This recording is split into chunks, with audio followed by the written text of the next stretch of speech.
Ah! I'm cold. Oh, I can help you with that, Pop. No. That won't be necessary. Oh, you're already warming Hey, up. wait. I see. But yes, we have quite an amazing series before us. Of course, we just were able to witness an amazing matchup between CranKy Z Gaming and Team ABYDOS. It was insane. It was beautiful. There was cheese. There was macro. There was aggression. There was such a close series between those two. But now we have another. We have another two teams, two titans in their own right, facing up against each other. Yeah, and they are all looking rather handsome in their Team NV jerseys, which makes me sad. I want Bunny. Oh. It's Bunjwa. Oh, Smurge. I'm sure we'll see him again. As we do have our first series before us here, PSISTORM Gaming versus ABYDOS. We're going to be jumping into Special versus Cure. Oh, Cure gets a 10 in macro. Wow. Okay, so they're rating him quite highly, which I think that is fair considering he's in very good form at the moment. Why are they rating him highly but Hero so poorly is the question. Like, what's going on right now? Hold on, I didn't check the numbers. Is Cure rated higher than Maru? I don't think so. Maru would have to be like, I think Maru was like 89, right? Maybe. Okay, maybe 89. Yeah. All right. Maybe. Regardless, Cure has been on fire recently. We've been seeing him just dominate in the TVP matchup. He's been taking down Hero, taking down MaxPax, taking down Showtime. Literally every Protoss player out there has fallen within the past 2 weeks to the blade, to the Marines of Cure. But now we found ourselves in a different matchup. Yeah. This is a matchup that historically Q has been very good in, but I feel like recently there's been a lot of meta change to the point that it's a little bit hard to tell where everyone's at in this matchup. The only thing I can say for sure is that Spirit's been looking really good in TVG. But Q, he's always an extremely solid player, and I use the word solid because Special can sometimes have issues against extremely solid standard player. Yeah, I feel like Special, he can sometimes thrive in the chaos that he does ensue. You know, he can be going for some really interesting builds. At some point in this best of 2, I imagine we're going to be seeing like a 2-port all-in from Special. Like, he loves it, and I think even the last time we casted him, he did whip it out as well. That's kind of what we expect to be seeing. But yeah, I agree. Even though I feel like TVT is Special's speciality, when it comes to going up against such a solid player, you can sometimes struggle a little bit more. Yeah, I just feel like this is something Kyo should be good at, is dealing with very weird, crazy stuff. We'll have to wait and see, but yeah, Special, he is, I would say, really strong in strategy and multitask. He has some incredible multitask, and he has some very clever strategies. But it's all about momentum, it's all about micro. That's going to be hard to make happen against a player of the caliber of Cure, but here he is. Will he be up to the task? It is the Terran Special. And spawning in the right-hand corner for Team ABYDOS, it is Cure.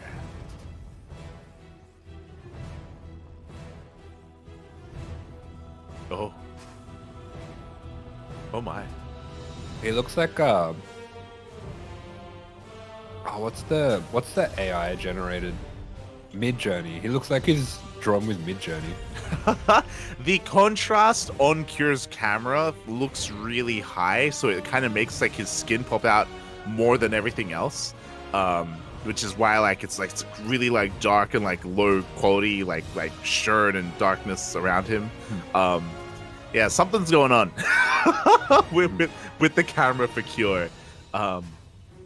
He's looking hot. Yeah, I wouldn't say no to that. Like in a sauna, you know. No, I didn't mean that. I see Terran players a little bit differently to how you see them. Oh my. But yeah, already divergence in the builds. Kyo's going to be going for a fast expand. Special going for a double gas opener.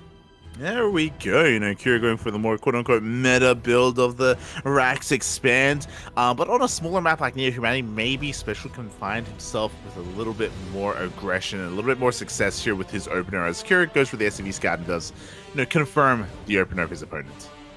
Yeah.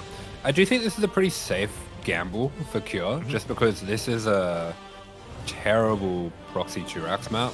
So it's pretty unlikely that your opponent's going to be going for that strategy. Making this a bit more of a safe bet.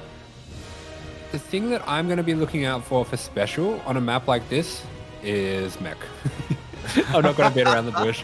I think it would be really good for Special to play mech here.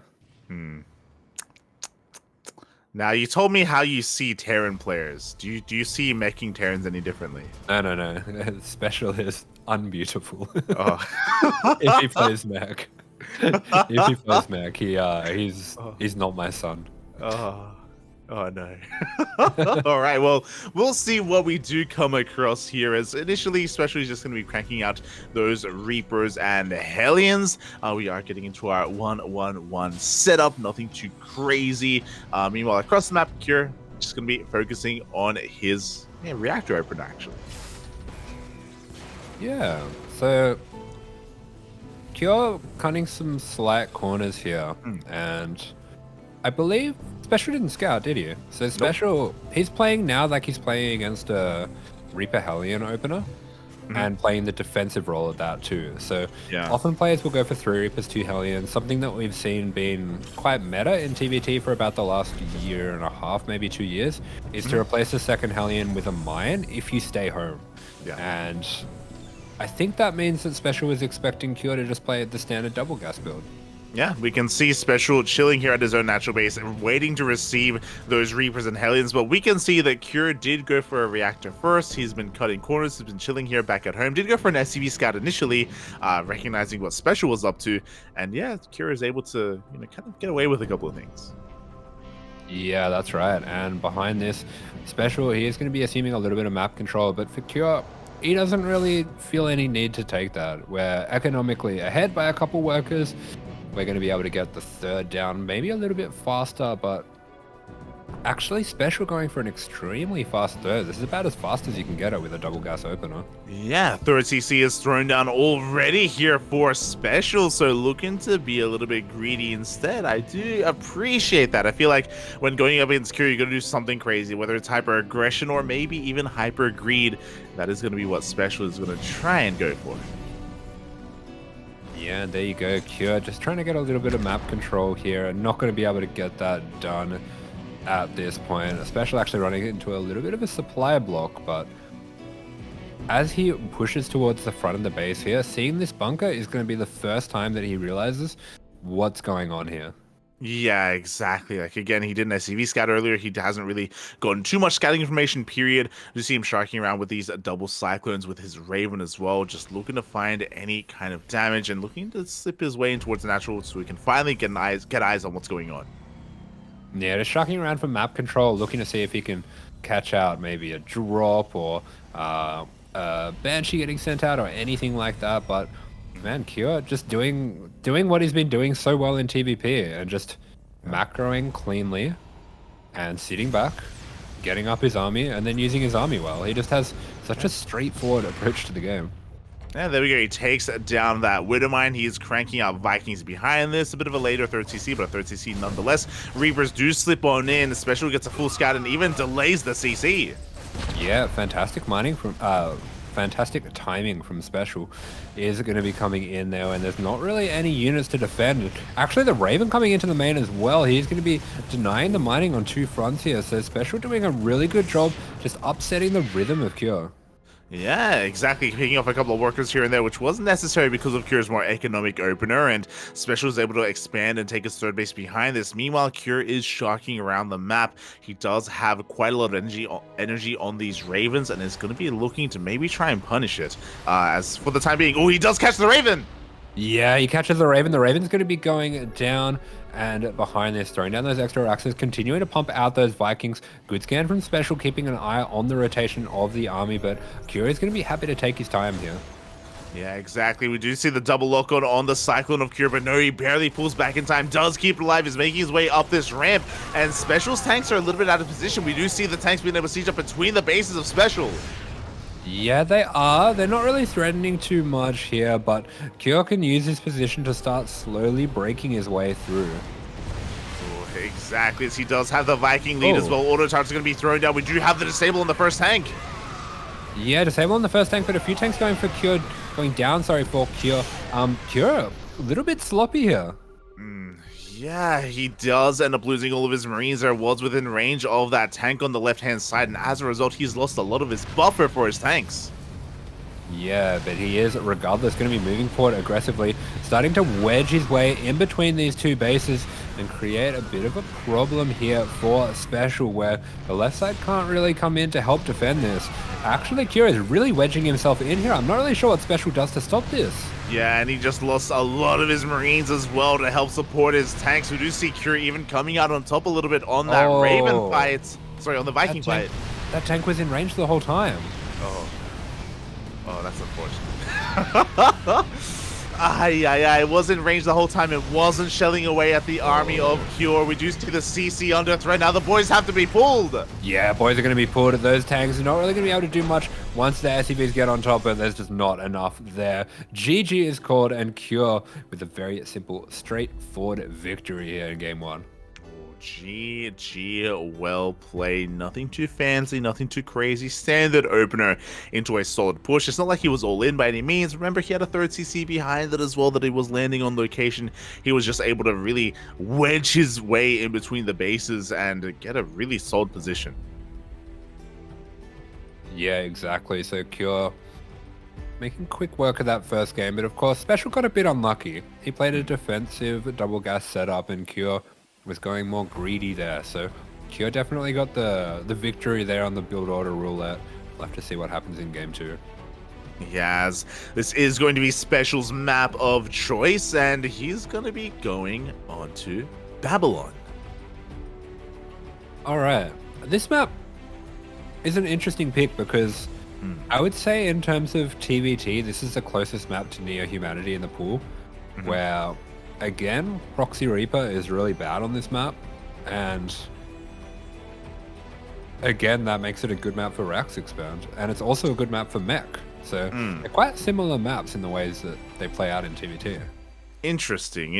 It's possible that maybe Special, he wants to replicate the kind of build and opener that he was going for in the first game. When I say that, I mean, a faster third base, just maybe going to be going for something a little bit more economic as well, especially after he saw what Cure was up to. Maybe picking this map as well to keep him safe against any kind of proxy shenanigans that Cure could otherwise whip out. Yeah, that does make sense. I could definitely see Cure going for a proxy Rax to follow up that first game, just as a bit of a counterpoint to the grid. That sounds very Korean. Yeah. Oh, yeah.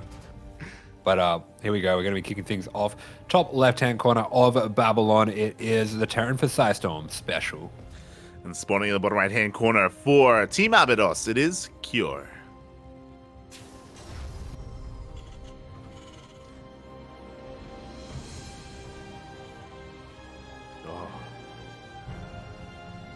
Did you see that?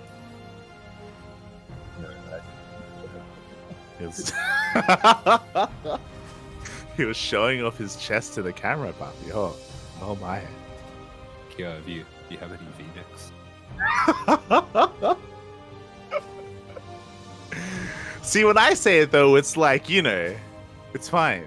There's no insidious nature behind it. When you say it, What do you mean? Who said it didn't feel insidious when you said it? I felt very threatened. My chest puppy. Oh, it's not yours anymore. Saving him for marriage.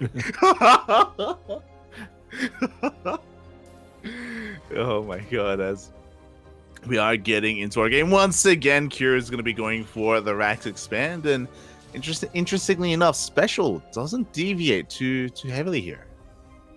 Yeah, both players going to be doing the same thing. For Cure, it makes total sense.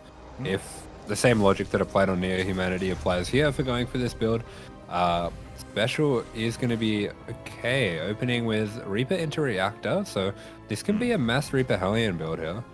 Yeah, it definitely can be. We'll keep an eye on that production tab to see if the additional Reapers are going to be made to get into Reapers, into those Hellions. Meanwhile, Cure did end up going for, I believe, that SCV Scout, if I'm not mistaken, and is returning back home. Yep, SCV Scout Bunker going to be going down as well, so everything that you're used to seeing with this build just kind of ticking all the boxes when it comes to the safety. And behind this, yeah, Special just going to be playing a pretty standard build as well. Yeah, there we go. Marines not as the reactor does finish up, and there we go. Marines are going to be on the way.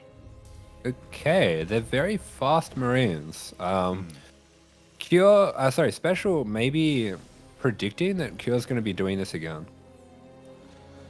Yeah, interesting here. So with this higher Marine count early on, I guess he's going to have more sustainability on the ground here. He's not going to be going, oh no, actually, there we go. We do have a medevac on the way as well. Yeah, I was expecting to see a medevac. So Marines basically, against another double gas opener, Reaper Hellion, Marines don't really perform as well as Reapers do.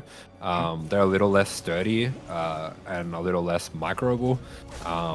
But if you know that your opponent's not going to be attacking you quickly with Reaper Hellion, they can do really well in a drop. And yeah, Special's just cutting a few corners here, recognizing that Cure's going to be going for the same kind of opener.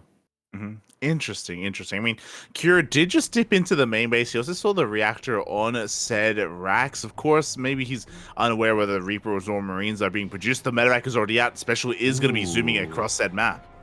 Yeah, and he's going to be following it up with a Liberator. So very creative build coming out from Special here, and he wants damage right now. He's all about that aggression. The drop is headed towards the main base. Cure is about to pop out with a Cyclone and a medevac of his own. And now he's going to have to react here as the drop does come in. Yeah, the medevac allows for a lot of micro potential here. If he does spot out that mine, he could have dragged it with a Hellion, but instead, Special going to be splitting up the attention of Cure, trying to get some damage in the natural here. Looks like he hasn't really gotten enough damage just yet, though. Yeah, it looks like he was on a little bit of an A move there. The Hellion does go down. The Reaper as well. 3 SCVs fall, but these are acceptable losses here for Cure. Yeah, and Kyo going to be sending his own medevac across the map for some counter damage. Meanwhile, the Liberator of Special is going to be coming across the map. Really cool from Special that he didn't load this up with 4 Marines and a Cyclone. He actually keeps the Cyclone at home, and that's going to keep him safe from this lib. Yeah, Cyclone is back at home, and because that Liberator is going to have a hard time finding too much damage, Special, his reinforcements are being rallied into the center of the map. His Marines aren't at home. What is at home? We have this tank in position, but we can just drop on top of this. There are a couple of Vikings coming out. Special's actually going for a tank Viking all in off 2 bases here. Oh, there we go. The tank does get focused out in the end by the Marines, by the Reaper as well. Yeah, the tank goes down, and that is really rough with these kind of all-ins. It can come down to a single tank, whether these are successful or not. Behind this Cure, he does get that full scout as well, and after the single Raven, going to be going into reactor Vikings of his own. Yeah, we also have that 3rd CC as well on the way, so Special is going to be on a timer as he is going to have to try and pull this off as quickly as possible. But Cure is still looking in a pretty good position. Liberator is looking to dip into the main base where the Cyclone is chilling, is being rallied. Yeah, so that Liberator going to pop in at the same time as this push hits the front, but Cure doing all the right things, having the correct safety, getting that Cyclone in position. He's going to lose a few of these workers, but in the grand scheme of things, it's really going to come down to tank versus tank right now. Exactly, and we'll see how many tanks Special does have available to him. The Vikings are coming out as well. Liberator has been able to avoid them. Meanwhile, it looks like Special is within range of the tank of Cure. Yeah, fantastic start to this. Cure going to be getting his own counter damage across the map with that Raven turret. We do have the first few Vikings taking the fight at the front. Looks like the Vikings are actually going to be winning out on the fight for Special. That is huge as well. The tank is going down. I think Special, he might be doing this. Yeah, the CC is under threat as well. We do have a quick repair, but can he be able to hold on to it? Meanwhile, the reinforcements are coming out. The Liberator has been cleaned up as we drop on the tanks. Yeah, and there we go. Special now assumes air control. He has a really significant lead in the Vikings. Unfortunately, losing a lot of SCVs there does mean that he might fall behind on production there. He just needs enough money to continue making tanks and Vikings. The Marines, not quite as important. Yeah, it's all about the tanks, all about those Vikings. Meanwhile, Cure himself is going to try and reposition as well. He does lose that bunker on the low ground, but he does rotate over with the rest of his tanks. Yeah, he's going to continue to scan. We see that Cyclone dipping on forward again. He's trying to get as much damage on the Vikings as it possibly can. Yeah, it does almost take down one of those Vikings. Meanwhile, we do see more tanks being rallied. Oh, got the Raven! Oh! Yeah, a bit of an F2 there, unfortunately, from Kuro. He does dip forward. Once again, with this Cyclone, all of this damage matters so much. Wow, Kuro is just so aggressive with the Cyclone movement. He gets the tank. That is insane. Wow, the tank, it goes down to the Slacker. We're going to be able to top it up as well, despite how aggressive Special has been. Kira, he just keeps finding damage. All right, so Special basically has one moment to make this work, and that's when the Liberator comes out. If that Liberator sieges up on the tanks, the Vikings push back the Vikings of Cure, the tanks move in for Special, that's going to be the moment he can make this work. It all comes down to this Liberator here. And here we go, Liberator is about to finish up for Special. It's going to be zooming across the map. Meanwhile, back at home, Cure, what is he going to have here to defend? Oh, he even pulled some boys to repair. Special is going to be able to top up his tanks. Oh, yep, those SCVs, they are Gonskis now, as we do just continue to have Viking production coming out from both players. Cure's got to be getting pretty close to matching the Viking production of Special here, so he has to be careful not to lose a Viking to the Cyclone, but he wins out the Viking fight, at least for the most part, on the top here. The Liberator picking apart the tanks as well. 2 tanks going down. This is the moment for Special. It's the time to go. Yeah, here we go. He does unsiege. He's going to be rushing up this ramp, or at least slow pushing up the ramp. Cure is losing a little bit too much. He does have a decent Marine army, though, so it looks like he's waiting for Special to maybe overcommit up the ramp. Yeah, we had the lock on one of the Vikings. We had the landing as well. A little bit premature from Special. Didn't realize that there's a second tank back there, and we'll be paying the price by losing one of those Vikings. But he can just continue to slowly siege forward. It is going to be on Cure to try to break this. He gets the lib. Yeah, he does come in from the side. He does get the Liberator in the end, but we have 2 Liberators being made at a time for Special. He will soon be able to reinforce and rebuild, but there's a bit of a window here. He pulls the boys! Yeah, here we go. Everything going to be pulled all at once. All the SCVs, all the Marines. The Marines do have stim. They are going to be getting on top of the tanks, and it's a cleaner break from Cure. Wow. Beautiful. Here's with more like macro and economic variations instead. Oh, but yeah, it's been a while since we've really been able to see him compete. You know, typically he is staying in his own region in Taiwan, Hong Kong, where he has kind of been superseded by Nice. But he's still an amazing player in his own right, and in a PvP, anything is possible. Yeah, absolutely. Anything is going to be possible here. Literally. And there we go. We do see the nod. It's going to be a 9 in strategy. Really dwarfing his other stats, which I think is fair. Kind of. I think he got a 6 in macro, and I think that isn't so fair. And a C! Come on, Buffy. No shot. Creator is far more than a C. They're giving him a 9 in micro. They're doxing him really hard in the mentality, which makes sense. But regardless, like, I don't know, man. Creator, he's a pretty terrifying opponent. Oh. Why did they give him Creator 67? Yeah. It's crazy. It's actually crazy. Yeah, that's absurd. They cut him off the legs of the mentality, mate, and in so many other areas. It's insane. That's pretty funny. But no, he's not a C player. He'd be like top of B. Top of B or just low A, 100%. Like, Creator is amazing, and yeah, apparently, you know, they consider him to be just above the likes of Haas, and we'll see. We'll see how this all does turn out. Again, Haas, he hasn't been as active as he used to be in years past, but he's still the Haas of old. He's still rocking that flag. The Haasian Republic is going to come out strong for him. Yeah, 100% now. Don't get distracted by the scores. Creator is definitely the favorite here. Yep. But You know what? I was gonna say PvP, anything can happen. I don't actually really know that. Like, I feel like PvP is one of those matchups where sometimes if you cut corners, you just die. Yep.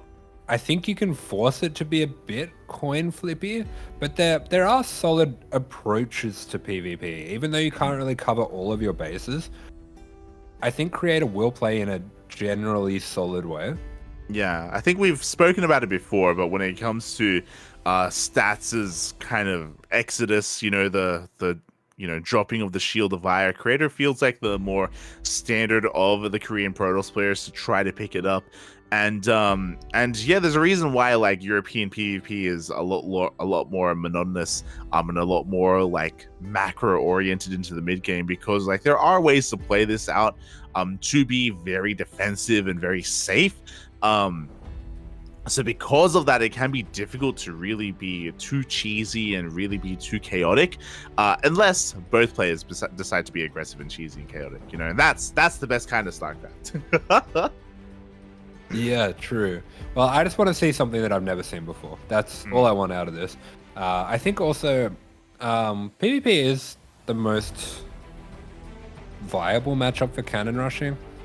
And we have seen in the past that sometimes the Koreans have some pretty poor cannon rush defense. Yeah. Most famously, Probe Scout taking out Zest 2-0 in a weekly.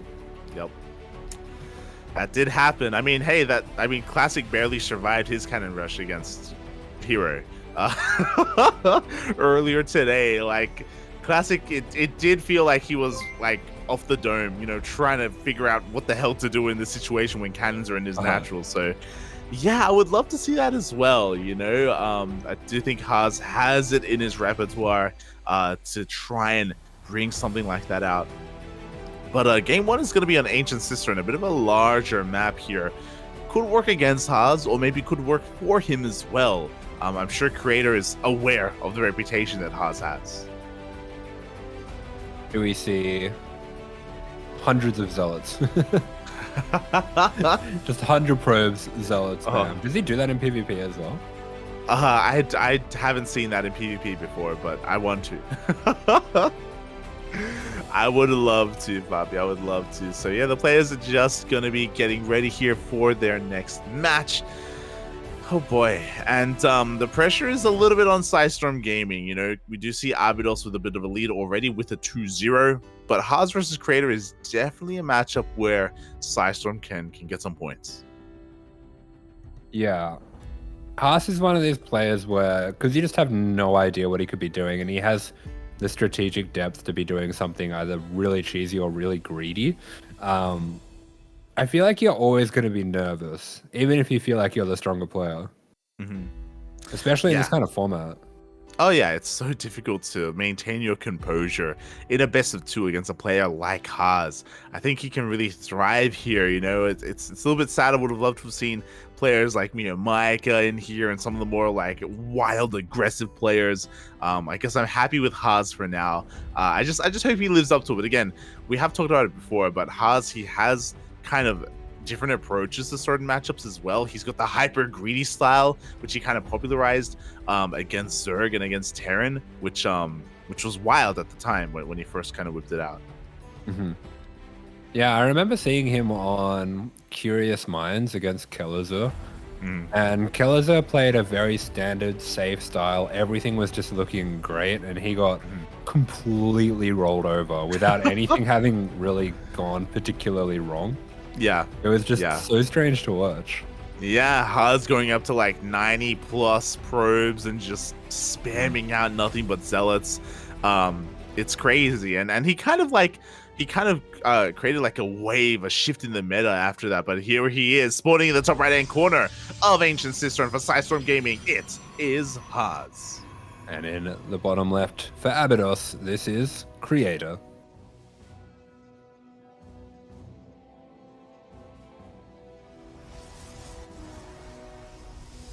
Oh, you can see it poking out, Papi.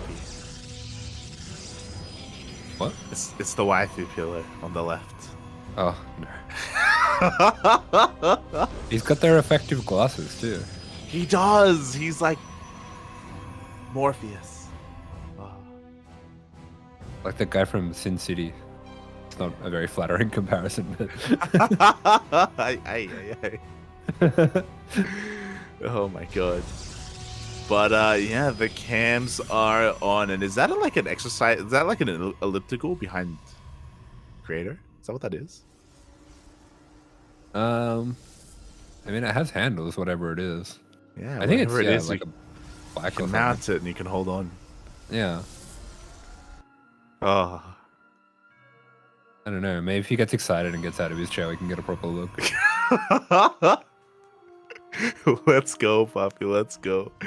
Oh god, as yeah, for the time being, we do have some pretty standard openers. We are going to be setting up here with our 2 gate openers, but no, never mind. Haas just thrown on the pylon out in the middle of the map, but I think this is more of a mind game pylon. Don't necessarily think it's going to be used for too much. Yeah, this is one of those really cool things that you can do if you have a cheesy reputation, is you can sometimes force out some really drastic responses to little mind games like this. Fun fact, that actually happened earlier today. Earlier today, we casted Creator versus Nightmare. Game 1, Nightmare went for a proxy robo, and game 2, Creator scouted that the second pylon was missing, and Nightmare had just thrown it out on the map. And Creator reacted so heavily to it. He went for a defensive robo, went for a shield battery, went for 3 gates, and I mean, Nightmare took the series. It was really impressive. So yeah, Creator is sometimes prone to that sort of thing. Yeah, I mean, it's one of those things that works way better if you have a cheesy reputation, just because someone might be okay with not going for the optimal response and trying to hard counter you a little bit. Yeah, definitely. So we'll see how this does turn out. For the time being, Creator is going to be scouting around the edges of the map. Again, he did scout the main, did see the pylon was missing, and Creator is going to be going for a Stargate opener. Okay, so this is pretty much the stock standard.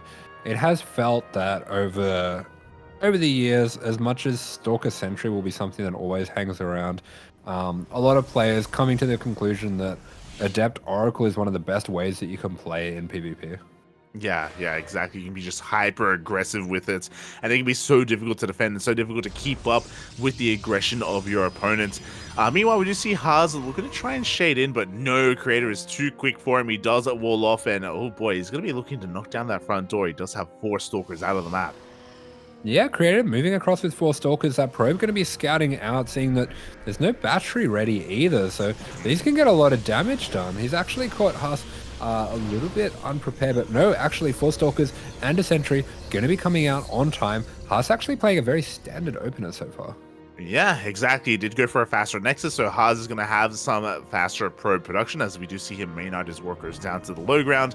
It's going to be on Creator to try and equalize some of that and try and get some economic damage done. He does have his Oracle on the map, but he hasn't gone in yet. Oh. Yeah, Oracle going to be dipping into the main here. Wow, 8 probes. That is just terrible damage there. That's really hard for Haas to come back in a mirror matchup. Being 9 probes behind this early is just awful. That is an insane amount of damage, and despite the fact that Haas had a sentry, I don't believe he ever went for a hallucinated scout, so he wasn't able to get eyes on the tech opener of Creator. He wasn't able to be in position in his main, and as a result, he pays a massive price. Yeah, absolutely. And what's the plan from here for Haas? He is going for a prism. He's going for an extra gate as well, so it looks like it's going to be a bit of a delayed gateway pressure. Yeah, it's going to be 3 gates. The Prism, I believe he did prioritize an Immortal first as well. So he's going to have quite an army on his hands, at his fingertips. He's going to be moving out across the map. We'll see if Creator can defend, because I don't believe he's really got an eyes on this, as he did end up recalling that Oracle back home. Yeah, okay. So Haas going for quite a committed push. He has 4 sentries. They have plenty of energy as well. So if he does get in here before Blink finishes, there's a lot of potential to start sectioning off these stalkers and taking them down. The window is becoming very narrow. He has to go for it now. Oh, but we have a second shield battery on the way. We have an overcharge available as well. Haas has got the option to maybe try and force field the ramp if he finds an opportunity to do so, but he's going to try and bust on through. Yeah, and there we go. He does cut off some of those stalkers from each other, going to be wedging himself through the center. Beautiful force fields at the front there. The Immortal's going to be doing so much work taking down all of these units, and he is starting to break on through, but this spread for Creator, it is really fantastic. Blink finishes up as well. Ooh, Blink does finish. We can afford to lose a couple of workers as well. The shield batters are being focused down. This is buying some time for Creator to make some more. Go for another warp, and here we go. He pulls the boys. He blinks on board, and he takes down the Prism. Yeah, the Prism's going to be going down. The Immortal going down as well. Haas is starting to break through, but these probes, they just do too much damage, too much tanking. They're going to be just enough for Creator to break on through, and from here, the finish should be rather clinical.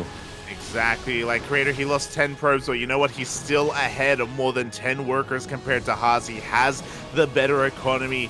Creator still actually making probes in the face of this attack as well, which is very ambitious, very confident, I should say, as well, from Creator. Yeah, indeed, but he does look to be in a pretty solid position. We have the probes being pulled forward as well, just a tank, but that's that. GG is called. Wow, massive pop-off by Creator. Oh my god. He's like, get the hell out of here. I can relate, Poppy. I can relate. He's like, man, this guy tried to two-base all in me. Shiva. Oh my god. Yeah, that was a big pop-off.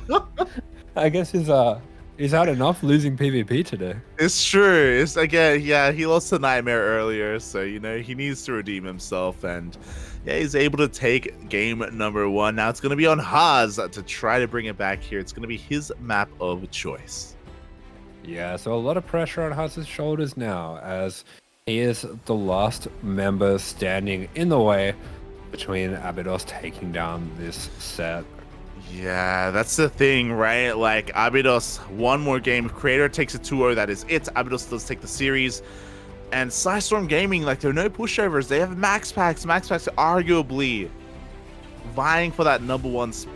Hi, we're here to find out. Here we go as we load into our second game. Spawning in the top right-hand corner of Royal Blood, representing PSISTORM Gaming, Haas. And in the bottom left-hand corner of the map, representing ABYDOS, this is Creator.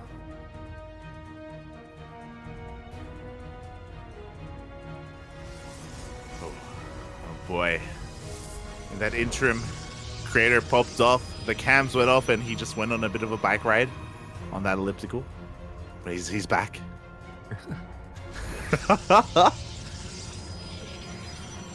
Yeah, for sure. I think he got his sweat on. That's why he's got the Nike jacket. Yeah. He was working out, Bobby. This is we're interrupting his workout actually as we speak. That's why he's so mad.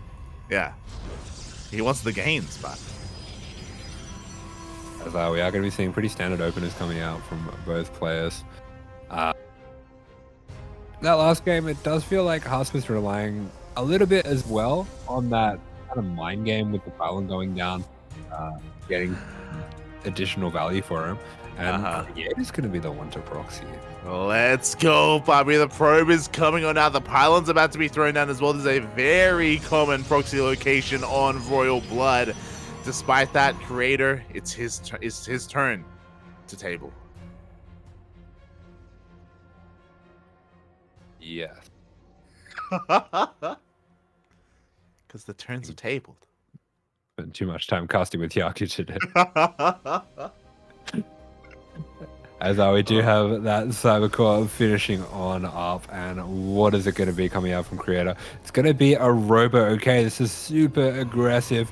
We see plenty of this when we cast EU StarCraft, but haven't seen too much of it in the World Team League. True. We need some more of that in WTL. We have the Robo. We should be getting a third gateway soon as well from Creator. And Haas is none the wiser, you know. He's scouring the edges of the map as we speak. He hasn't checked the center. Creator's pulling an AROG file. Let's go. He really is. As the Robo is about to finish up. Haas goes for the Nexus first. He's going for double sentries as well. Very safe opener overall. But again, very unaware of what's happening. Yeah, there's batteries. There's the extra sentry. So I think he is working his way towards having all the right tools for this. He's throwing down a Robo behind it as well. Ooh, yeah. Which should help him to at least keep up. And if Creator's going to follow this up with Stalkers especially, it's going to be good versus that. I'm not fully understanding Creator's plan. He has 3 Adepts here. He does have 3 Adepts. He does have that Immortal. He has a Proxy Gateway being thrown down as well. So the Adepts are going to be designed to slip into a mineral line and deal some economic damage while we have the Immortal power through the front door. And here we go. Shield Battery on the low ground is going to go down. Up! Oh. No, I still don't understand it. I don't see how these Adepts ever get to the mineral line. And he's actually going to be shading his way back out. Yeah, one Adept is going to be going down here, so a little bit of a slip-up. Looks like both Adepts are actually going to be going down as well. We were a little bit too wasteful here. We went in before we had the Prism, so there was no kind of secure way to drop into the main. Yeah, 2 Adepts going to be going down, but now we see those follow-up Adepts. They should trade really well against Zealous and Sentries here. And there we go. The Prism does swoop in for that micro potential. And it does feel like Creator just running over the top of Haas right now. The Immortal is going to arrive, and there is going to be a bit of a surprise factor here. But wow, the force field straight away to trap that Immortal in. Oh my god, that was so quick out of Creator. The Immortal is stuck. The Immortal of Haas will go down. GG gets called. And Creator takes the 2-0. Creator just styling on him there. Oh, he's so happy with himself. I thought it was going to take more off. It takes everything off bit by bit. GG, well played. Creator does take it 2-0 in very solid fashion. Game 1, he was the defender. Game 2, he was the aggressor. And Haas just was unable to piece together what was happening till it was too late. Yeah, indeed. So we do have ABYDOS. They are going to be getting the victory, but we still have another game to go, and it's a pretty exciting game. MaxPax versus DRG. MaxPax has just been looking incredible all the time for like the past few years. Yeah, he's just been getting better and better, stronger and stronger as time has gone on. Most recently popping off in recent months, taking down the best of the best, Maru, Hero, Cure even, I think, in one of the earlier tournaments. So yeah, MaxPax has been on fire, and he is coming in as the favorite, but I wonder, what score have the WTL organizers given him? True. Show up as like that. D tier. yeah. F. F tier. Does not exist. No photos, no cams. How dare he? Give him an F. Give him an F. Definitely deserving to be at least an A or an S. But I wonder what his stats are looking like. That's what I'm curious about. I mean, they gave Beyond a B. Surely they're gonna give him a B. Gonna give him MaxPax a C. I'm not ready for that. Oh my god. Well, we're gonna bear witness as he's gonna be going up against the one true Dong. Dong Ray Gu is gonna be stepping up. One of the stronger Zerg players in Korea. One of the only other Zerg players in Korea, to be fair. Returning from the military and finding some middling success, but he hasn't been as consistent in these online tournaments, and he hasn't been able to really break out and break into the top of the top in Korea. You know, when I think of Beyond and Cure and Maru and Dark and Solar, DRG, again, he's still not, it feels like he still hasn't come into his old form in a way.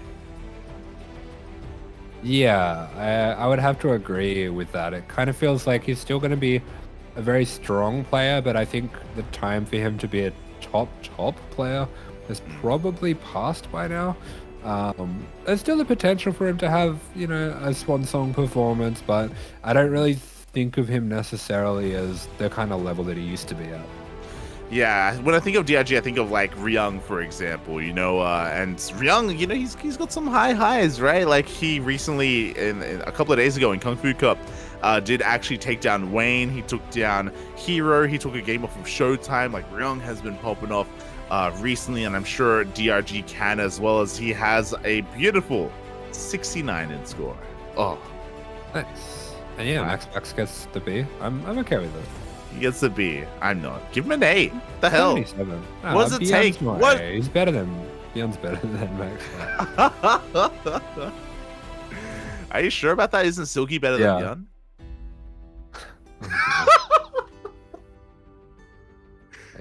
Sure, Beyond deserves to be a B.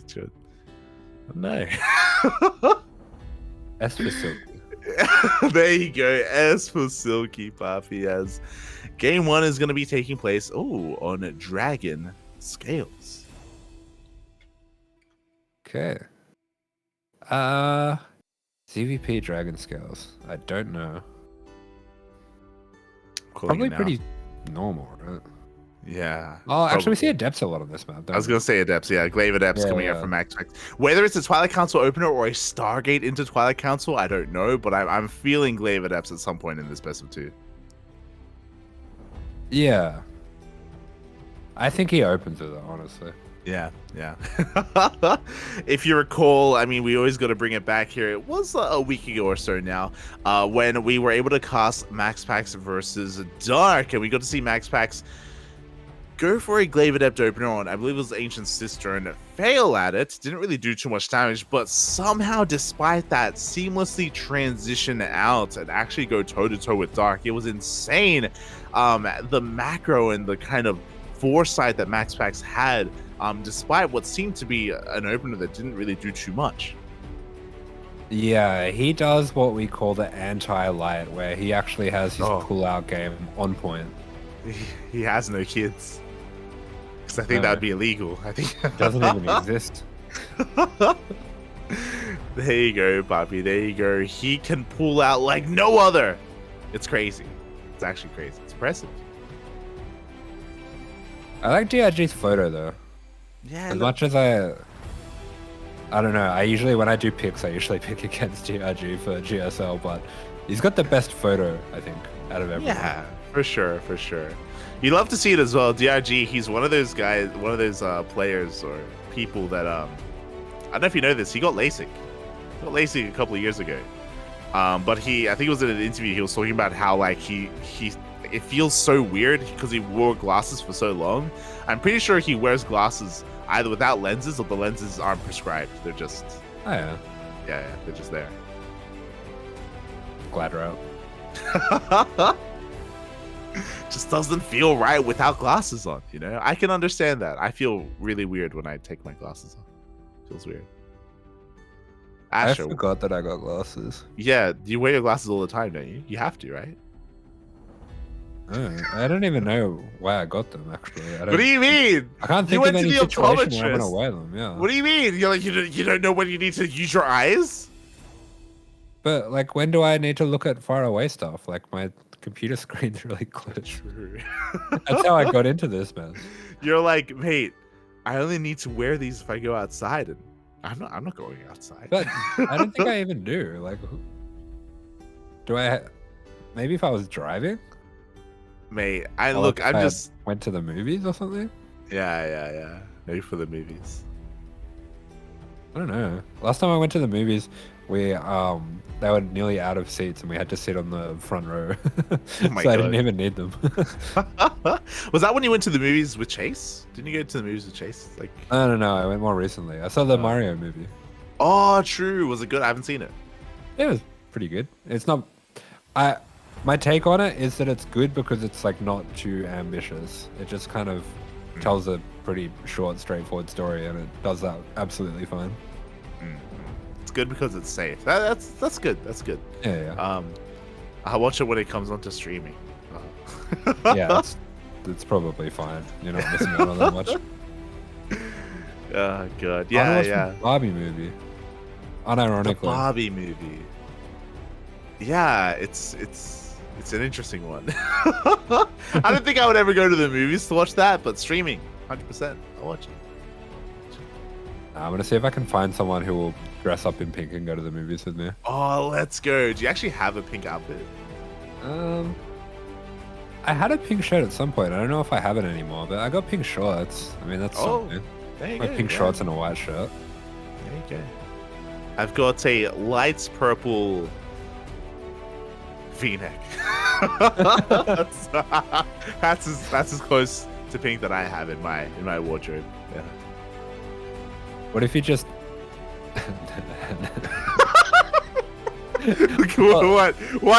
what Asher, what am I gonna do to it? I haven't been out for a long time, so I'm very pale, so I feel like I could just like slap myself and wear no shirt. If I slap myself enough, I'll just like turn pink. See, I thought you were gonna go for something more sensible. Like, you know, what if I just like purposefully like sunburn myself? You know, then How's then that I more can sensible? go. Then slapping yourself? It's less damaging. Oh my god! All right, slap away, Poppy. I won't stop you. I won't. If you really want to, you can do it, Asher. Okay. Glad I got your Okay. blessing. Aye, aye, aye.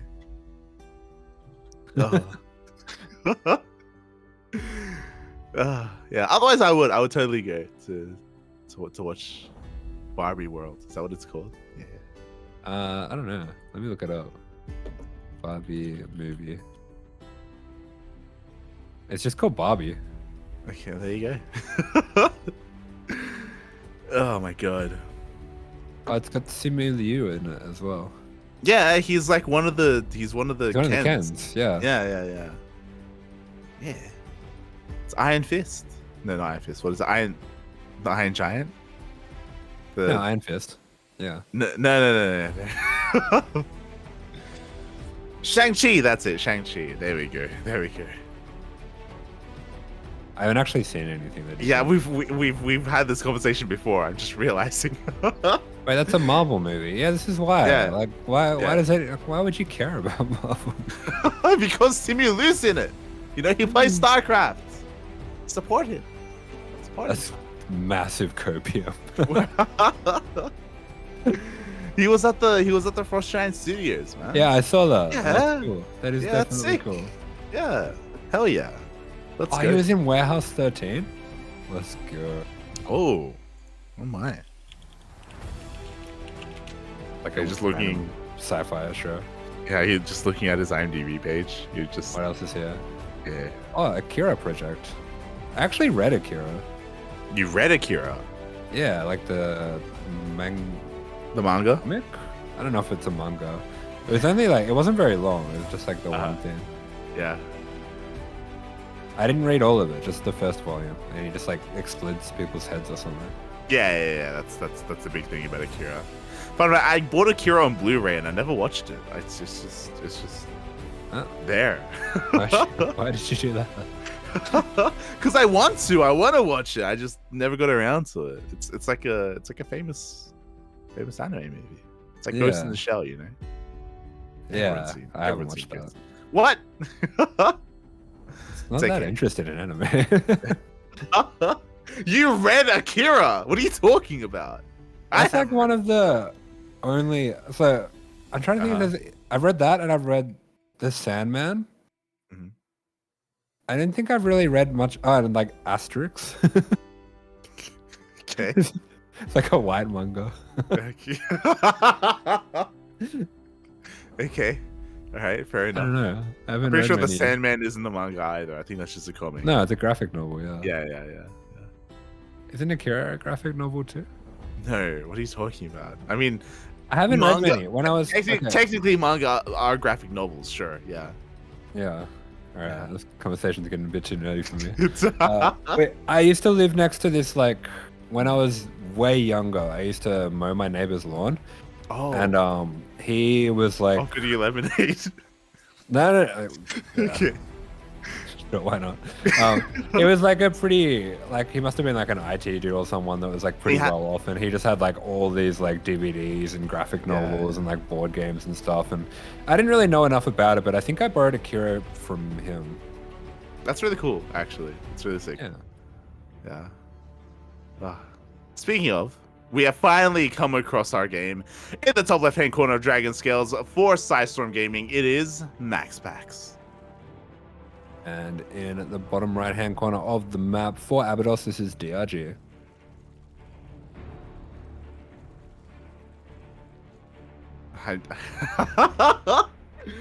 I think that's what we're waiting for. DRG with the 4x3 cam. He's using his phone as his webcam. Let's go. I mean, at least he's using a webcam. A lot of players, when they're playing against MaxPax, don't bother because they know that he doesn't have to. Yeah. But DRG, you know, he is willing to cooperate. Gonna be camming from us, from his keyboard. Yeah, there we go. So we're going to get the full tank commander view. We're going to start bouncing around. Yeah, let's go. Oreo does the same thing. Like, he doesn't have a webcam. I was like, get a webcam for ANZ Chance. He's like, but I have a phone. I could just use my phone. It's fine. And he like balances it like on his keyboard and like a tissue box behind it and like all this. He constructs the set. I've seen what that looks like, and it's great. Yeah. But much appreciated. As we also get a nice face cam of MaxPax as well, just flaunting his chest. Yep, standard. Yeah, very stoic.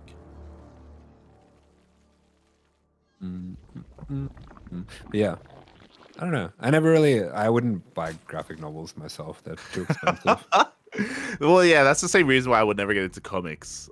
There's just such a big investment. It's so much, yeah. There's so much to like catch up on. Actually, that's not the only thing that I've ever read. There was also, back in the day, there was some Star Wars Knights of the Old Republic comics that my friend had. Let's go. And we were both like real into that game, so he lent me some of those. KOTOR, let's go. Yeah, man. I never finished KOTOR 2. I haven't. You're disgusting. Finish it. Yeah, I have only finished Leave one. this cast and go finish it. There's so much to catch up on. We were talking about it. It was an hour ago at this point. Before we were talking about the Barbie movie. Before we were talking about Shang-Chi.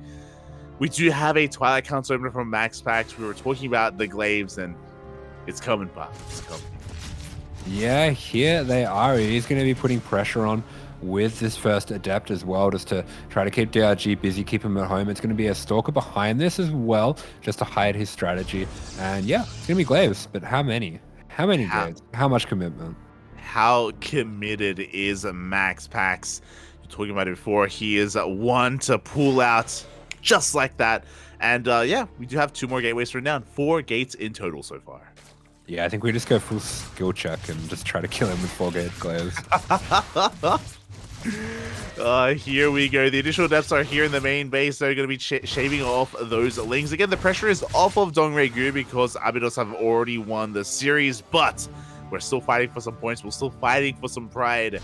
And for the time being, DRG is going to be in the dark. Oh, he is responding with a Baneling Nest. Okay. We've seen Dark doing this, and I think it's a really bad response to Adept. But I mean, he doesn't know it's Adept. He might have actually been going for a Bane Bust himself, expecting this to be a Oracle style. Very true. Very true, as he's making a wave of links behind this. As you were saying, defensively, a Baneling Nest is really risky. You're relying on your opponent to mess up their control, and you're relying on yourself to set up a really good surround. As here we go, 14 links are on the way. DRG just cutting workers very early on. Is he going to have enough? Yeah, he is cutting extremely early, and if MaxPax can identify this, he could even look to transition out. And there we go. We're going to see a Robobay going down already. So MaxPax once again going for that fast transition into Robo. Yeah, and it'd be so smart if he even started Colossi here. I mean, Disruptors would work as well. DRG, no! I guess that was an accident. Just stepping up a little bit here, taking down one of those active tumors, but it's okay. We can respread it. We have plenty of NG to work with. We do see the Ling Bane. They're getting a bit of a surround on these Adepts. Oh, the Banelings get some great connections. MaxPax was definitely not expecting this, so DRG catching him completely off guard here with this Baneling response. Yeah, and there we go. Already a good connection to kick things off. The Glaive Adepts haven't done too much, but again, it was a 4-gate Glaive Adept opener. It is not, there isn't too much of a requirement to deal too much damage. Yeah, we do see that third base going down behind this, and yeah, as you're saying, I think in this case there's not too much requirement to get this too much damage, just because DRG's kind of set himself behind, and MaxPax not committing as hard here.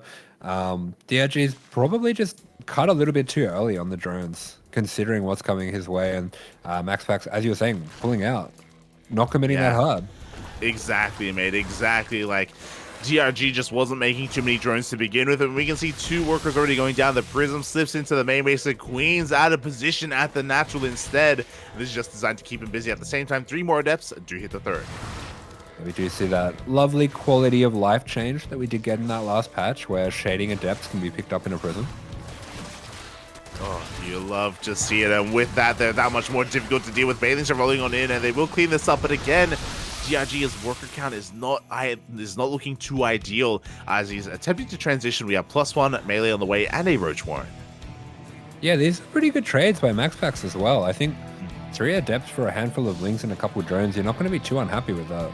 100% mate, 100% damage has been done, and it's not over. We have 2 disruptors here in this prism. It's zooming across the map as we speak. How good are the reactions going to be here from DRG? Yeah, indeed. As MaxPax, we saw this in his previous games against Dark. He's so good at finding damage with these. And already, so many links going down to the first Nova. The second one connects with the Queen. Not the most ideal connection here, but regardless, damage is being done. MaxPax just looking for another opportunity, looking for another opening, as DRG is going to be going for a Ling counterattack instead.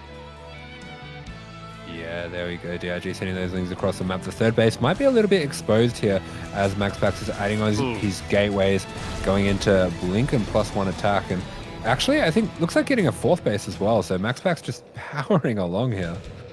Yeah, it's very hero-esque, just taking a very fast 4th base alongside of the Zerg player. We have a transition into +1 Blink Stalker, second Forge on the way. The Stalkers are already hitting the field, and they're already catching some of these Queens. Yeah, MaxPax just looking to set a pace that DRG can't keep up with here. DRG himself going to be going for a bit of a Ling run by here. We do have a rewalk coming out from MaxPax as that Stalker goes down.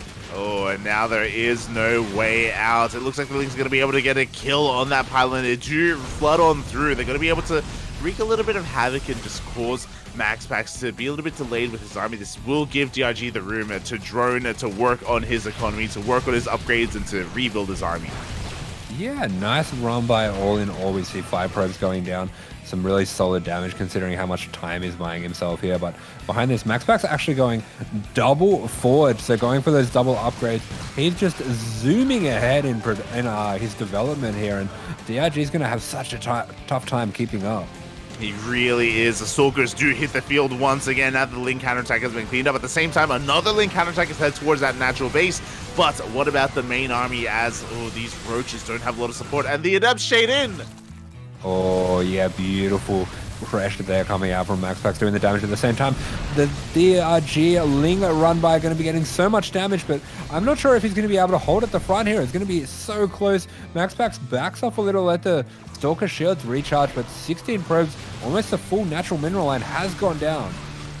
Exactly, 18, 19, and counting. The main base is under threat. MaxPax losing so many workers, but he's kept his disruptors alive. He has denied any kind of mining here at the 4th base of Dongray Gu, and MaxPax, he can still push in. Yeah, funnily enough, the worker count is still pretty close between the 2 players. MaxPax going to be continuing to push forward. He does have 2 more disruptors, not going to be getting any connections at this point, and it looks like he does have to back off. Yeah, he does have to respect the Roach army here of DRG. He does go back to his 4th base, but at the same time, he's setting up his own counterattacks. We have Zealots here on the right-hand side. Lings are peeled off to try and clean them up, so DRG has spotted them.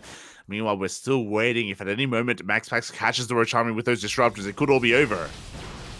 Yeah, absolutely. We are just one Nova shot off from disaster for DRG, but this is a beautiful concave he's got here. There's just so much for MaxPax. He's just overtaking, and the upgrades have got to be paying dividends here as 2-1's going to be kicking in now. Oh god, there we go. It does a kick in. At the same time, bathing run by here at the 3rd base, but no MaxPax. He is looking, he is watching. He does pull his probes away. He does save the majority of them. 6 probes will still go down, and he can focus on his main army. He does get on top of some of these Ravagers. Yeah, MaxPax is so good at that. He has some really fantastic multitask. There's so many situations, I see it in PvT as well, where most players take damage while they're doing very micro-intensive tasks across the map, but MaxPax always good at looking out for those. Oh, he really is, and with that, he takes down the 4th hatchery. He defended the Bailey run by back at home. He still has his disruptors alive. Novas are going to be going off as well just to zone away DRG, and we can just reinforce and keep going. Yeah, clean exit from MaxPax, and he is going to be going back in, trying to put on some pressure. Just wants to continually trade with the Roaches and Ravagers. Bit of a miscontrol there, sending that Disruptor to the front. Yeah, one disruptor is going to be going down here. We only have one disruptor remaining, but MaxPax is actually rebuilding it. We do have a disruptor back at home. He warps in defensively. The Banelings don't quite get into the mineral line as, ooh, we get a cancel in the fourth. Yeah, another cancel going down on the fourth. The Zealots continue to wreak havoc on the right-hand side. DRG really struggling to get enough over there to deal with that properly. Another nice Nova going to be connecting. GG is called. What a nice game from MaxPax. GG, well played. Popping off there on the cam. MaxPax does take the first game, and ooh, yeah, that was pretty intense. DRG was fighting back though. We saw him get a lot of damage done with his Ling counterattack, but the main army control is where MaxPax was really excelling. Yeah, MaxPax there, as you're saying, popping off on the cam. He is looking to get that best celebration prize money. Oh yeah, exactly, and it's gonna be a tough one. You know, we've been seeing a couple of people express themselves. You know, like Cure especially. Maru. So it's gonna be a tough one. It's gonna be a tough one. Yeah. Okay. Grassfan's going to be the map chosen for DRG. Are we going to be seeing the famous DRG mutas? Oh, I would love to see them at some point in this series. Again, as a reminder, DRG, there's not too much pressure on him because, you know, his team has already done well for themselves. So maybe he can spread his wings and take flight with some Spire play. Mutas do have their place in ZVP. Yeah, they do tend to be less of a composition thing like they are in ZVZ or ZVT, more of like a just 5 out of nowhere that go and kill all the workers as a little bit of a backstab. We saw Reyna doing that earlier. Yeah, exactly. That's just make a handful, harass, get an economic lead, force a reaction out of your opponents, and just dictate the pace of the game. If the Spire does go unscattered, it can do a lot of damage. Gressvan is a bit of a larger map, so DRG will have a little bit more freedom to pull that off if that is what he's looking to do. Yeah, definitely. I think it is a map that does let you go for that kind of thing a lot better, but yeah. It's going to be an interesting one. I think MaxPax will be sending a statement if he takes the 2-0 here. Oh, yeah, exactly. He's going to be saying, hey, that celebration prize is mine. It's mine. Put that money aside. It's in the bank. As here he is, spawning in the top left-hand corner of the map. It is the Danish Protoss MaxPax for PSISTORM. And spawning in the bottom right-hand corner on Grass Farm representing Team ABYDOS, it is Dong Rei Gu.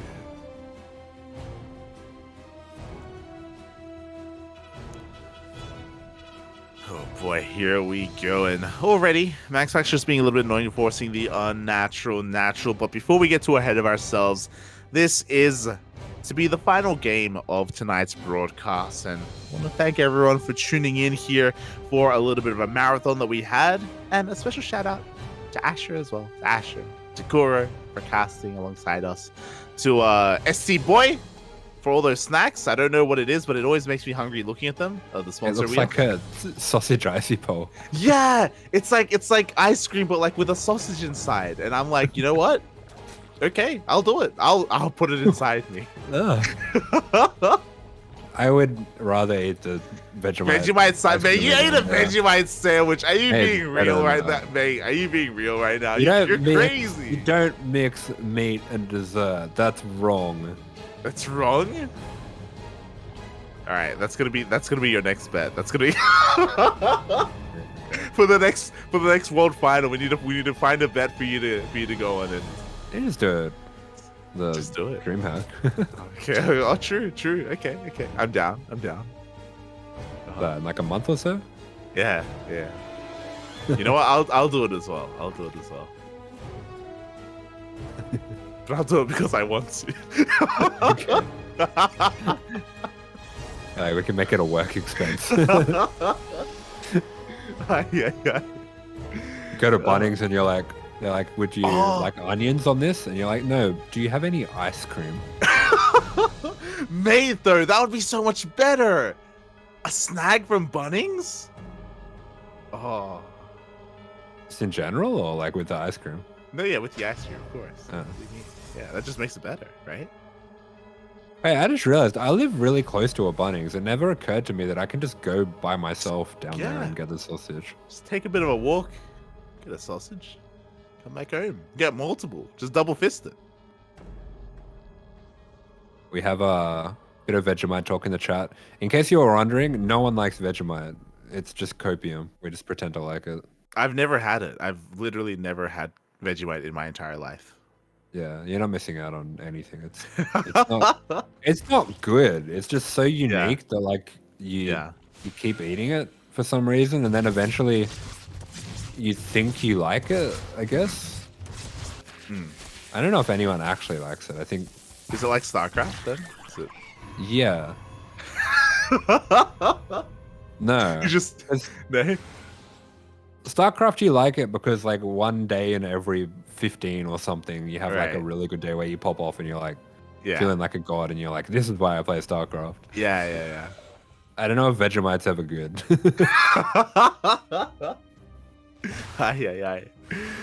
Growing up, it was always when talking to Aussie friends, it's like, look, if you ever get Vegemite, you can. It's so weird because you're never meant to have it alone, right? It's never. You're just never meant to have it on by itself, and it's like, well, what's the point? What's... Cheesy Mite scrolls from Baker's Delight are really good. Maybe that should be your first time trying Vegemite. It depends if you want to have a good experience or a bad experience. If you want to have a bad experience, just like have a small teaspoon of it. If you want to have a good experience, have a Cheesy Mite scroll. I've never heard of this, but maybe we can set that up. Yeah. There'd be Baker's Delight near you. Yeah. Sure, for sure. Oh, all right. Well, with that, we have had a pretty standard opener. We did have a Stargate opener into the first Oracle. Nothing too crazy. We saw a bit of a recall as well. MaxPax not finding too much damage, but he's going to be able to keep his third base safe and sound back at home. I guess that's something to bring up, is the fact that MaxPax is now playing standard in game number 2. But am I crazy? Do we not have a forge? Yeah, not yet. Just a Twilight. Interesting. You're thinking Glaives? I am, but we'll see. I am thinking Glaives though.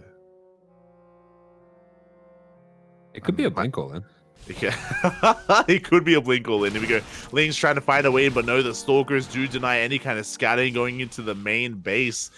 And MaxPax is going to be holding onto his gas. There it is. It is going to be blink. Into double forge. Oh, okay. Yeah, no, that makes a bit more sense. Yeah. As they're just going to be continuing to dive on in. DRG going for a pretty reasonable defense here. Still going to be 2 drones going down. The Oracle's not really finding any damage though. DRG is just locked up tight there. Oh, exactly. As Queens were in position, we are able to fend off. We do have a couple of stage traps going off. We don't really see what happened. There we go. Stage traps going off here at the natural base, but only Lings, no drones. So good defense so far here by Dong Reikyu. Beautifully done as he gets into +1 melee. Everything looking quite normal, other than the fact that MaxPax is going to be quite greedy here and can hit a pretty powerful timing, not just with 1-1, but with 2-2.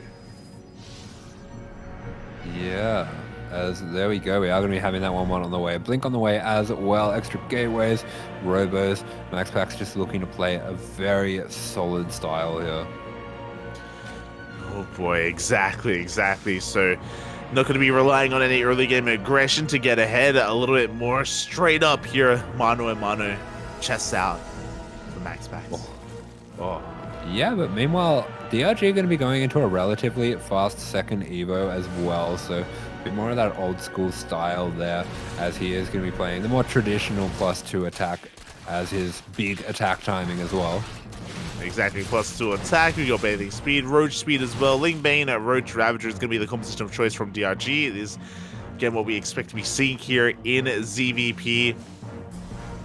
We'll see if he can get into this. We'll see if he can catch MaxPax slipping up, because previously we saw MaxPax responding quite well here to any kind of Bathing Harass. Yeah, the beautiful control from MaxPax. Drops back to the Oracles. The Oracles shred those Lings. That is the backbone of this style here. And MaxPax just looking so clean. I mean, it is really fascinating watching him play because I feel like it's not ever one big flashy moment. It's not ever micro that makes you go, oh my God, that was like the most incredible piece of micro right there. It's just constantly doing everything really well. Yeah. I know that sounds weird to say, but it's like um, nothing spectacular, but just everything correct and solid all the way through. Yeah, almost like very Cure-esque in a way when we do see him pop off. It's just solid, standard, just beautiful play, and that's what we're going to be getting here out of MaxPax, or at least that's what we're looking for, as he does go forward to have a stasis field behind this, as he does bait in the Lings. Yeah, nicely done. Takes out a lot of those Lings, and he is just, yeah, slowly chipping away at DRG. Exactly, keeping the pressure up. He has the 4th base behind this as well. More stage traps are going to be going down. He does reinforce the army. Lings are about to break free, but as they do we have enough to really capitalize on this as more stalkers show up? Oof. Yeah, that's very cute. MaxPax kind of using those stasis Lings as a bit of a force field there, and he will just be continuing to trade out with these units as best as he can. Ooh, meanwhile, nice bait there from DRG. Only a single Ling does connect with that stage trap. Meanwhile, at the same time, a Zealot warp in towards the south. DRG was not ready for that, and that will force at least a cancel. Yeah, but DRG looking for a bit of damage of his own. Wow, MaxPax, he's so good, man. He's doing so much on the map at the moment. He has the Zealot warp in at the south. He has these Stalkers constantly skirmishing back and forth as well as keeping up with his macro, and he sees that Bane run by instantly. Yeah, he sees it, he does react, doesn't lose anything to it. Nice body blocking as well with those warped in Stalkers, and now he can just focus once again on the main push. Does still have those cells towards the south as well. The Oracles are diving on in, this time activating their beams, taking down those Lings. Yeah, the Oracle's just smoothly sliding on in, taking out those Lings that overextend ever so slightly. And MaxPax, as we were saying, just doing everything correctly there.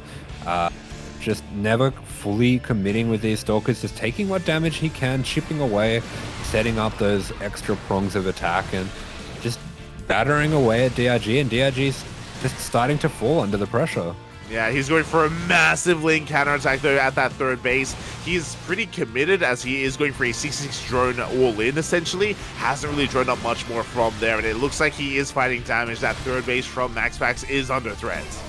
Wow, yeah, great run by with the Roaches here. MaxPax finding this moment to get a big warp in of Zealots into the main, but this has been a really solid gameplay by DRG. MaxPax going to be pulling home to defend it. The Nexus does go down. A few of these Roaches are going to be chased down though. Yeah, they are going to be chased down, but again, now DRG has kind of brought the economy of MaxPax down to his own level. Oh, as the Zealots are going to be keeping these Lings busy, and MaxPax, he may have lost his 3rd, but he actually was in the midst of taking a 5th base, and he can just rotate his workers over there. Yeah, insane stuff. The pace that MaxPax sets with those expansions is just so impressive. I mean, this is what he's so good at, where he's just slowly taking away the options of his opponent bit by bit by bit, and there's just not much you can do about it. Yeah, exactly. Like, the counterattack was good, but maybe a little bit too late, as MaxPax's economy is already underway and already just excelling in so many other ways. We do see another Ling Roach run by, does get caught out here towards the south. Meanwhile, the Oracle's keeping the Lings in check of DRG. It feels like MaxPax is just all over him. Yeah, 100%. And I mean, MaxPax's economy is looking very healthy at the moment, despite taking so much damage earlier on that 3rd. He's just continuing these warp-ins into the main with these Zealots. The Zealots getting on top of the drones as well, bringing home so much of the army of DRG, and MaxPax is going to continue to take good trades at the front here. Yeah, exactly. The Lings are being all cleaned up. We have a couple of Baileys warping in as well. That will definitely help out MaxPax. Not quite looking, but the Baileys, they merely tickle Stalkers. It's okay. We can just stand strong against them as we get a massive warp of Zealots into the main. Yeah, MaxPax threatening to win on basically every side here, getting plenty of damage in the main, pulling away the probes at that 3rd as well. Man, he is just so on top of everything. He really is. The 3rd base of DRG just went down. He's down to only 3 hatcheries remaining. His worker count has been slowly getting lower and lower because he hasn't been redroning. He hasn't been rebuilding what he has been losing. And as a result, he's kind of just being starved out here. Yeah, all these Lings that have been stasis are going to be taken down as well, and this has just been Some spectacular play from MaxPax. We have, once again, DRG in the previous game accidentally shooting his own creep tumor. This game he's going to be shooting his own spawning pool as well. You can just see the pressure of the pace that MaxPax is putting on him. But GG, the 2-0 win. Oh, GG, well played. MaxPax fights back for his team, for his country, for himself, and gets that 2-0 win. Ferrari. He did a Ferrari. Did it for old mate Roddy, and oh my god. Oh, it is, there you go. Happy birthday, Roddy. Happy birthday. Happy birthday, Roddy. There you go. What? Oh. What's that? I just realized what we were saying about Roddy earlier. Yeah, he's gonna play on his birthday and take down everyone else. Oh yeah, true. Yeah, he's gonna go to the dungeon. Oh yeah. He's gonna have some fun tonight. As with that is gonna be the conclusion of this matchup. PSISTORM Gaming versus ABYDOS. ABYDOS takes it in the end 4-2, but MaxPax fights back and looking quite damn good there in that PVZ. Yeah, 100%. So MaxPax putting points on the board, showing that he is a world-class player to be contended with. But that will be the end of it tonight. Absolutely brilliant games between Basilisk and DKZ, especially if you didn't catch the last set between Raynor and Hero and then the ace match. Those will be fantastic ones to go back and watch. But all in all, just a great night of StarCraft. Great night of StarCraft. Not just World Team League, but back-to-back, we had ESL Open Cup Asia as well, right into WTL. And if you missed out on Dark versus Trigger, and if you want to tune into the VOD, then check it out over on Kuro's channel, because it was broadcasted there, because we were busy with our own, or with more StarCraft, with more tournaments. It's so much, Pappy, so much.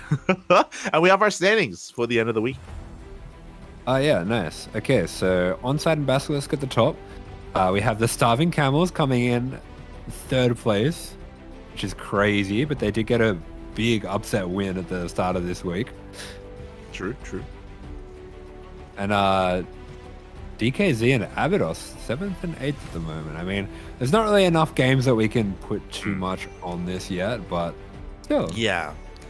It's one of those things where, like, surprisingly, CranKy Gaming and ABYDOS are on the lower end of the standings, but that's because they've been playing against some of the better teams. Like, they've been going up against some of the heavy hitters, and as the weeks go by, I imagine they're going to be rising the ranks, and we're going to get a better idea of things. But already, it is a little bit surprising, and it is really cool to see, a team like the Starving Camels, or a team like SLT even, just, on the upper half of the leaderboard. Yeah, Starving Camels, they did struggle in the last team league to even avoid relegation. So for them to do so well so early, that's a really exciting storyline to keep your eyes on. Oh, yeah, 100%. Keep your eyes out for the Camels, because they know how to win games. They know about the Team GP maneuver, Papi. Oh, it's beautiful. Yeah, 100%. Beautiful. With that, thank you so much, everyone, for tuning in. I hope you guys enjoyed yourselves. We've had a pretty intense day of StarCraft already, and the intensity doesn't stop, because our next broadcast is going to be in less than 24 hours. In, I believe, 7 hours from now, we're going to be live with ESL Open Cup Americas. All right, you have fun with that. Yeah. I might still be sleeping. So I'm gonna be going straight to bed, and I'm gonna be waking up immediately as well to cast some more StarCraft ESL Open Cup Americas, where we feature some of these Korean players, some of the Europeans. MaxPax shows up sometimes, Dark, Hero, Cure, Classic, Creator, playing in a more weekly online bracket format. So if you're interested, tune in 7 hours. I will try to make sure that I'm awake for it and that I don't sleep in. I'll do my best. All right, go to sleep, you animal. That's not the only broadcast we have tomorrow, because I also agreed to another replay cast. It's going to be the OSC mid-season playoffs tomorrow afternoon after ESL Asia. That is going to be a bunch of pretty amazing players here, the OSC players that you should all know and love. We're going to be featuring Percival, Ashbringer, Spats, Trigger, Art, Nightmare, Baby Marine, Dimaga, Jomek, Eric, and Han Mono.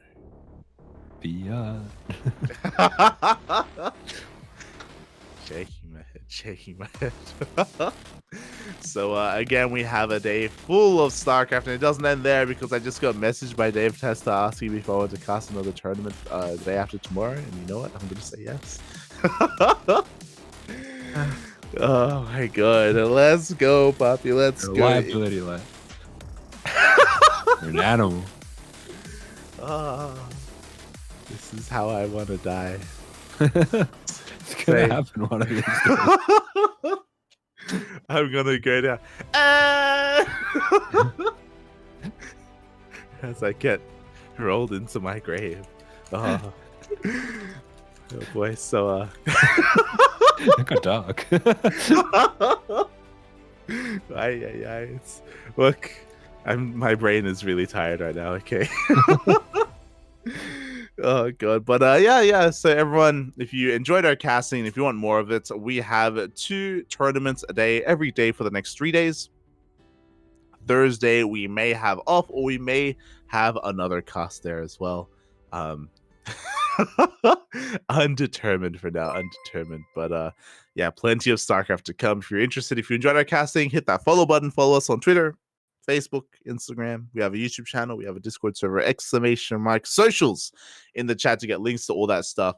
And if you want to support us, then you can always do so by subscribing on Twitch or by becoming a patron on Patreon. Nice. It's a good place to become a Patreon. There you go. Asher, thank you for casting today. Do you have to stream? When stream? No. Probably not. Oh. Oh.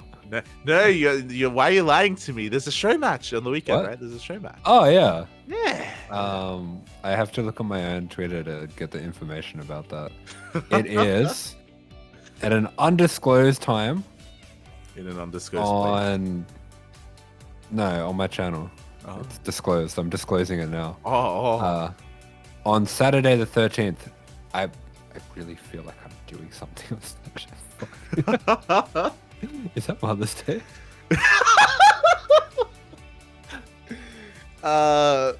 Mother's Day. Oh no, it's Sunday. Okay, we're good. Yeah. You're fine, Pop. You're fine. Oh. Yeah, you can get your mom to cast with you. It's Yeah. Don't worry about it. What's this game? Why are these boys being so mean to each other? Oh, it's okay. They're just Terrans. But yeah, there is a show match that's going to be held over on Asher's channel. It's a bit of a grudge match, a bit of a rematch even, between Chappie and Azure. It's going to be spicy, and they're also both in good form. These are they're both like 5'7", 5'8" on the NA ladder, so these are really solid players. It should actually be a really good best of 9. That's going to be Saturday 13th, afternoon Australian time, if you can work that out. There you go. Be there if you want to tune into the latest track. Going to be dropping live by Chapstar himself. Oh, He better. yeah. That's the only reason why I want to tune in. I just want to listen. The diss track. Yeah, the diss track. Let's go. It's got a lot to live up to. It's true. It's very true. But you know what? He'll do it. I believe. So you can do that !AsherBro in the chat. You can follow myself at light_VIP on Twitch and Twitter, !light in the chat for my links. I was streaming earlier today. I was streaming before the cast, actually. Just a cheeky ladder session. Oh. You're an animal. Why do you do this to yourself? Oh. Like, I have Double cast. Let's make it longer. Let's go, Matthew. Let's go. Look, I need to see who breaks first. Me or me. Oh. Yoko. There you go. So yeah, thank you so much for watching. I was streaming earlier. If you want to follow me there, you can follow my stream. I don't stream as often as I should, but that's because we're casting. We're busy casting at the CranKy Ducklings, and if I ever have a day of casting, I'm usually streaming on my channel, so you can follow me there if you want some Zerg ladder shenanigans. Otherwise, thank you so much for watching, everyone. I'll see you in 7 hours. Gonna go to bed. Asher, do you have anything you want to say before we head off for the night? Bye. Have a great Bye. time.